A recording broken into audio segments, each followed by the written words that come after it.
There was once a Native American tribe known to be one of the greatest tribes because each member of this tribe treated the others as they wished to be treated.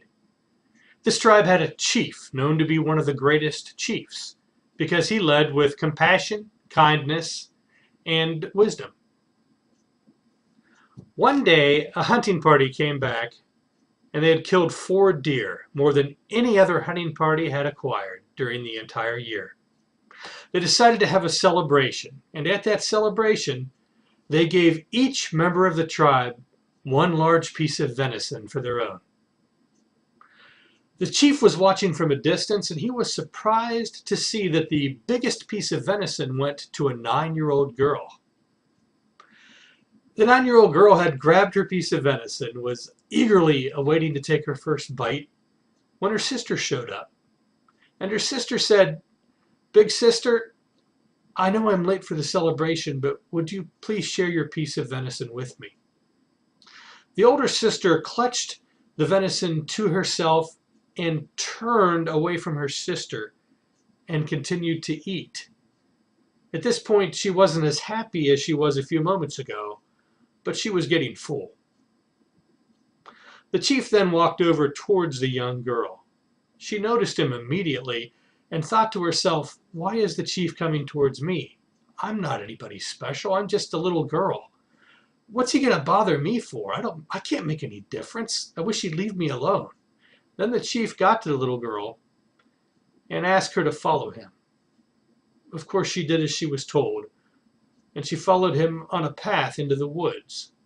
They continued for quite a way until the sound of the celebration faded away, when the chief purposefully stopped at the base of a very large chestnut tree. He fixed his eyes on the little girl. After a while, she could stand the silence no longer, and she blurted out, "Okay, I know I shouldn't have been so stingy with my venison, but it was just this once. Can't you forgive me? Can't we forget about it? It was just this once." The chief then reached above himself and grabbed the chestnut and pulled it down. He held out his hand to the little girl, and he said, "How many chestnuts do I have in my hand?" She answered, "One." He then said, "This chestnut is also a seed, and if planted, could grow another chestnut tree, which would produce many chestnuts. So I ask again, how many chestnuts do I have in my hand?" The girl thought about it for a while this time. She didn't want to get the answer wrong twice. She thought, well, a deer could eat the chestnut, and then there'd be no chestnuts. Or it could grow into a tree, and you'd have a lot.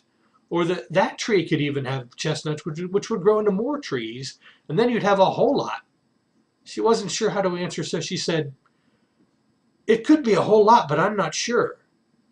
And the chief said, "That's a good answer."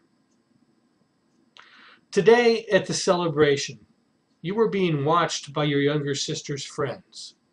They want to be like you because you're older and they imitate you. Today you planted the seed of selfishness, and it makes me very sad to think that that seed might grow within our tribe. I ask that you go back to the celebration and plant several seeds of kindness so that kindness will grow and crowd out selfishness before it takes root. Then the chief walked away, leaving the girl there to think for herself. She thought a long time on the walk back, and she came up with some good ideas of how to show kindness. She was proud of herself that day because she knew that she was contributing to keeping her tribe great. That little girl grew up into a very fine young woman. And that woman still looks back on this day as the day that she learned that she mattered and could make a difference in the world. She learned with her every action that she shapes the world that she lives in.